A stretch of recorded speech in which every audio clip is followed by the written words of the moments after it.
अस्सलाम वालेकुम स्टूडेंट। आज का जो हमारा लेक्चर है वो है टर्मिनोलॉजी ऑफ एनाटमी।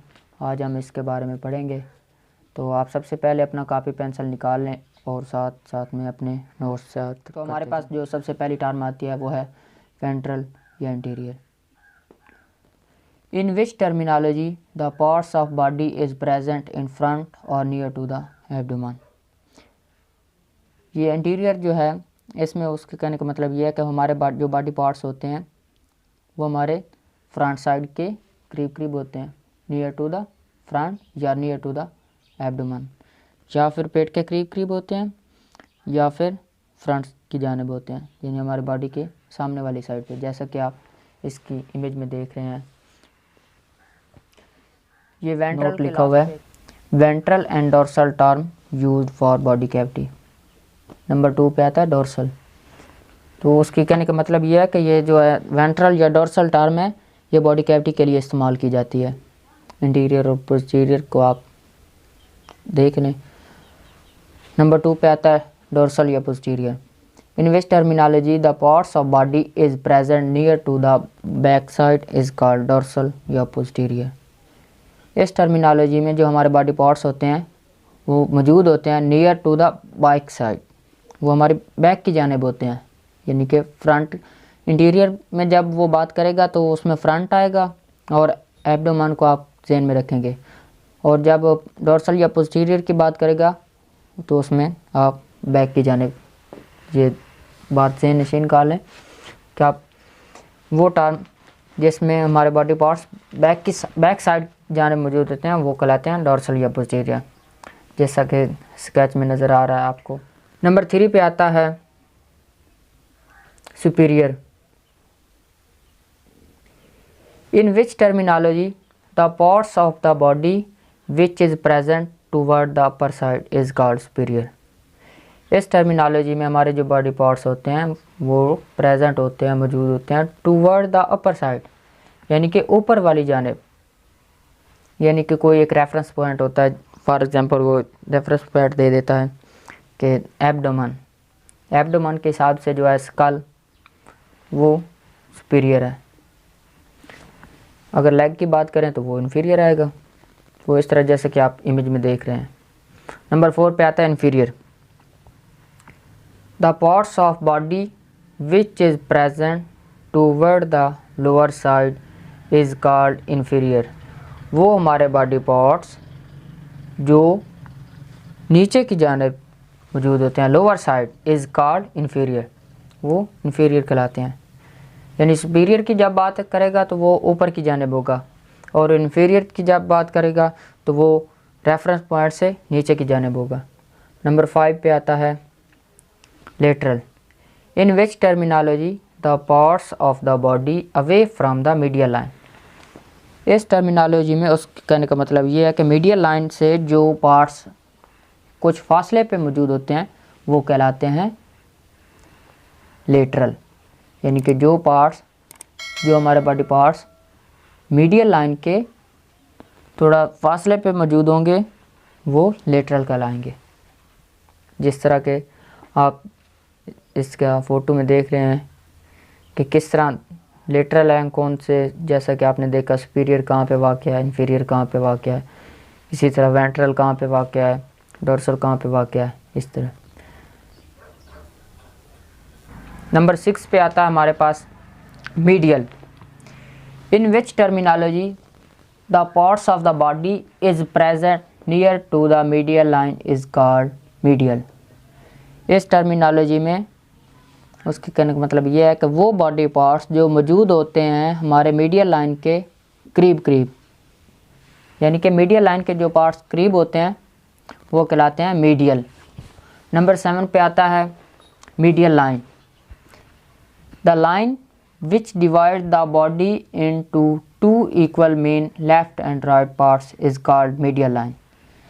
वो लाइन जो हमारी पूरी बॉडी को 2 हिस्सों में तकसीम करती है, यानी कि 2 बराबर हिस्सों में तकसीम करती है, एक लेफ़्ट साइड और एक राइट साइड, वो कहलाती है मीडियल लाइन। इसको आप अपने अल्फाज में लिख लें, जिस तरह भी आप लिखना चाहें, यानी कि कंसेप्ट क्लियर होना चाहिए कि वो लाइन जो हमारी बॉडी पार्ट को दो इक्वल पार्ट्स में बॉडी को दो इक्वल पार्ट्स में तकसीम करती है वो मीडियल लाइन कहलाती है, एक लेफ़्ट साइड और दूसरा राइट साइड, जिस तरह के आप स्केच देख रहे हैं।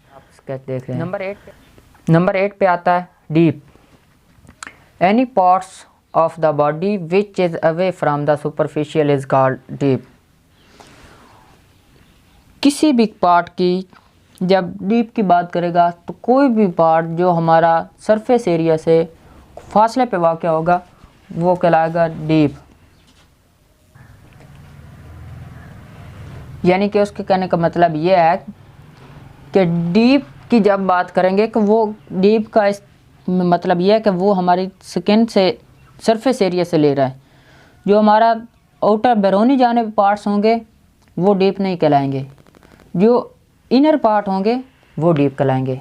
या रेफरेंस पॉइंट से वो कोई भी पॉइंट ले लेता, फॉर एग्जांपल वो कहता है कि नेल्स जो है वो किडनी की निस्बत सुपरफिशियल है या डीप है, तो आप कहेंगे जो किडनी है वो डीप है और जो नेल्स हैं वो सुपरफिशियल है उसकी निस्बत। तो नंबर 9 पे आता है superficial. Any parts which is present near to the reference point is called superficial. यानी कि उसके कहने का मतलब ये है कि जब हम कोई भी रेफरेंस पॉइंट लेते हैं, फॉर एग्जांपल एक स्किन लेते हैं, यानी स्किन की निस्बत जो नेल्स हैं वो क्या हैं, या नेल्स स्किन की निस्बत नेल्स और किडनी क्या हैं। तो जब किडनी की बात करेंगे तो वो किडनी जो है वो इनर पार्ट है वो डीप कहलाएगा, और जो नेल्स हैं वो आउटर पार्ट है तो वो कहलाएगा सुपरफिशियल, यानी कि वो स्किन के बिल्कुल करीब हैं, वो कहलाएंगे। हेयर की बात करता है वो इसी तरह, तो हेयर वो सुपरफिशियल होंगे एज ए हार्ट ले लें, किडनी ले लें, लिवर ले लें, गॉल ब्लैडर वगैरह, जैसा कि इमेज में आप देख रहे हैं। नंबर 10 पे आता है प्रोक्सिमल,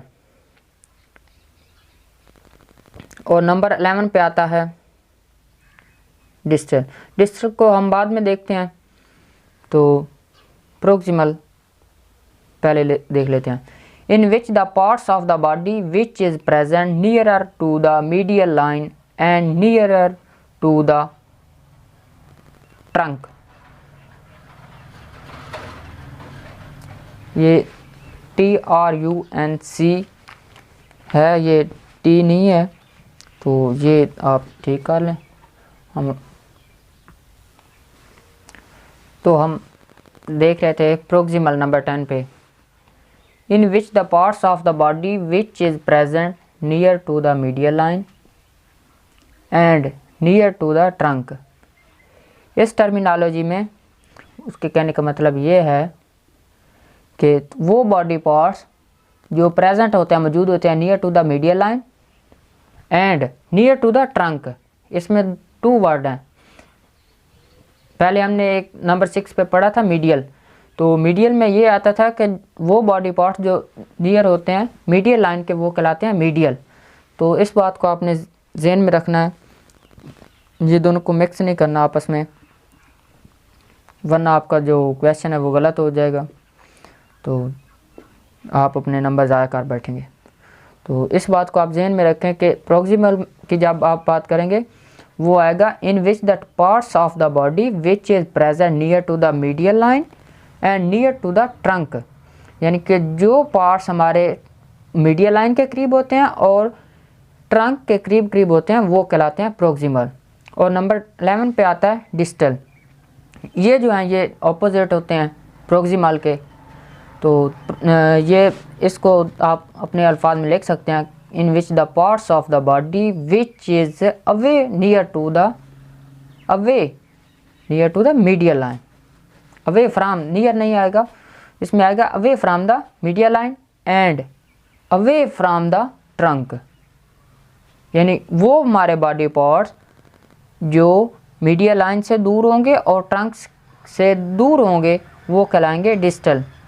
प्रोक्सिमल में वो करीब होंगे दोनों के, मीडियल लाइन के और डिस्टल के, मीडियल लाइन के और ट्रंक के, सॉरी।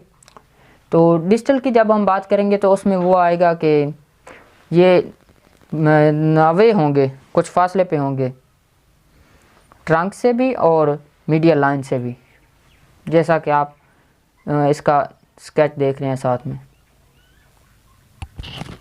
अब हम बात करेंगे बोन मूवमेंट टर्मिनोलॉजी के बारे में, यानी कि बोन्स की जो मूवमेंट होती है उसकी टर्मिनोलॉजी के बारे में पढ़ेंगे।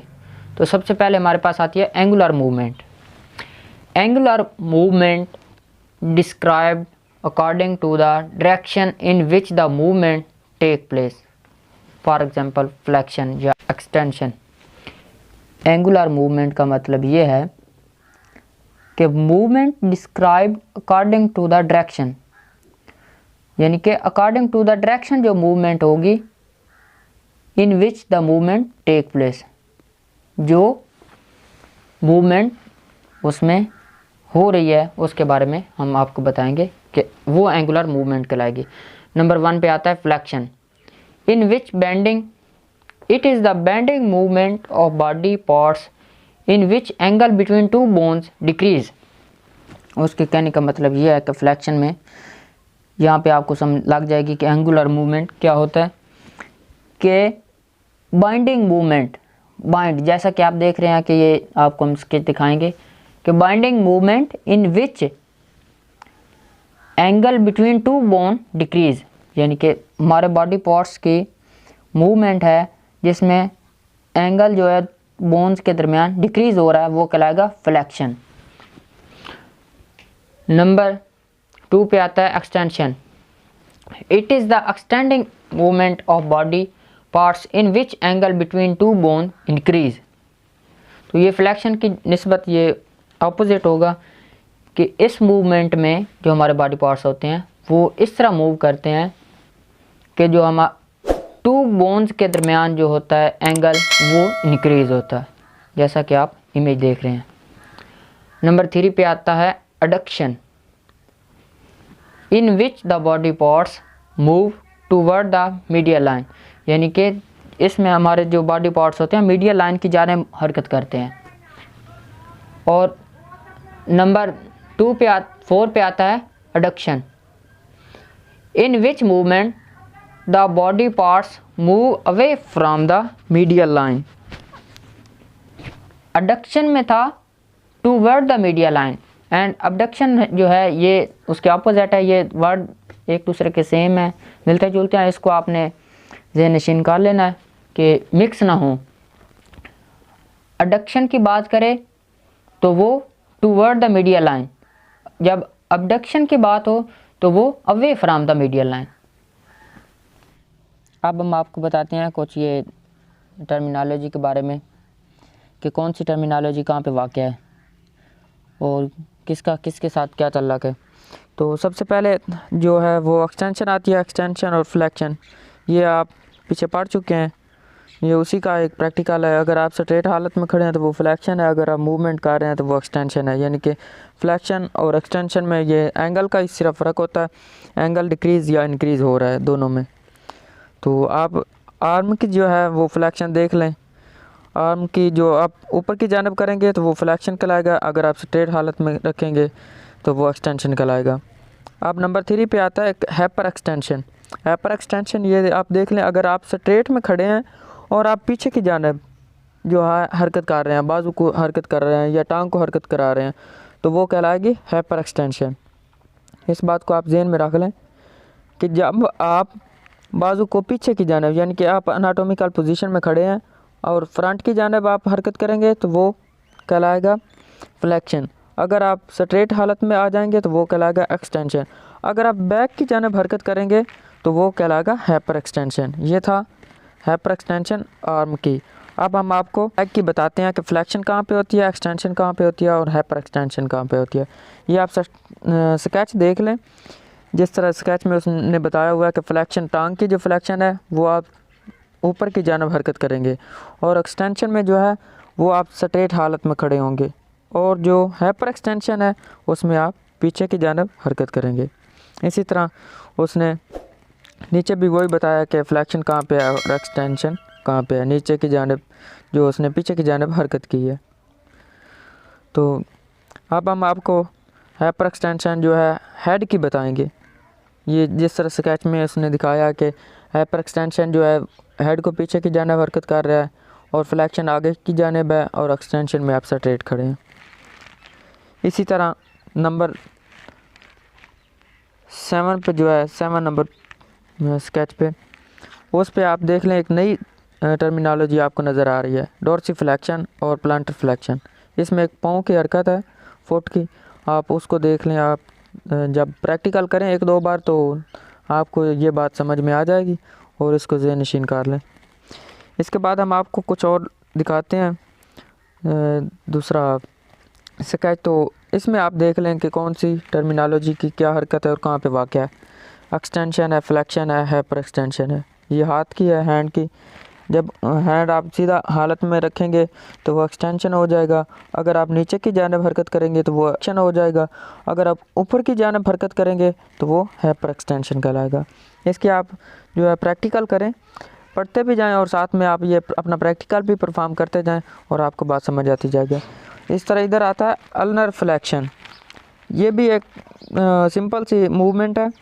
और रेडियल फ्लेक्शन, इसको आप जब 1-2 बार करेंगे तो आपको जहन में आ जाएगा। इसे आप अपने अल्फाज में लिख सकते हैं अगर वो पूछे तो। अगर नहीं पूछता तो ये आप सिंपल अपने जहन में रख लें कि कौन सी हरकत कहाँ पे है। अब हम आपको हेड की जो है मूवमेंट बताएंगे। हेड की फ्लेक्शन कहाँ पे होती है, ये आप देख रहे हैं नीचे की जानिब। एक्सटेंशन जो है स्ट्रेट हालत में, हाइपर एक्सटेंशन जो है वो पीछे की जानिब, और रोटेशन जो है उसमें आप रोटेट कर रहे हैं, और लेटरल फ्लेक्शन जो है उसमें भी आप देख रहे हैं। इसके साथ साथ हम एक और आपको इमेज दिखा रहे हैं, उसमें आप देख लें कि हाइपर एक्सटेंशन कहाँ पे है, एक्सटेंशन कहाँ पे है और फ्लेक्शन कहाँ पे है। हम आपको इसलिए ये दिखा रहे हैं कि आपको पढ़ने में कोई मुश्किल पेश ना आए और आपका ये लेक्चर जो है आपको इस तरह तैयार हो कि आपको कभी भी जब दोबारा इसकी ज़रूरत पड़े तो आपको ये तमाम चीज़ें आपके जहन में आ जाएं और आप आसानी से इसको रिवाइज करके अपने जहन में अपने सवाल का हल कर सकते हैं। इसी तरह और एक नया स्केच देख लें, उसमें फ्लेक्शन है और एक्सटेंशन है और हाइपर एक्सटेंशन है। फ्लेक्शन नंबर 1 उसमें लेग की बताई है और आर्म की बताई है, उसमें आप देख लें। और एक्सटेंशन जो है उसने लेग की बताई है और हाइपर एक्सटेंशन जो है वो आर्म की है। तो आज का हमारा ये लेक्चर जो है यहाँ पे कंप्लीट होता है। तो नेक्स्ट लेक्चर में मिलते हैं, अपना ख्याल रखिएगा। ओके, अल्लाह हाफ़िज़।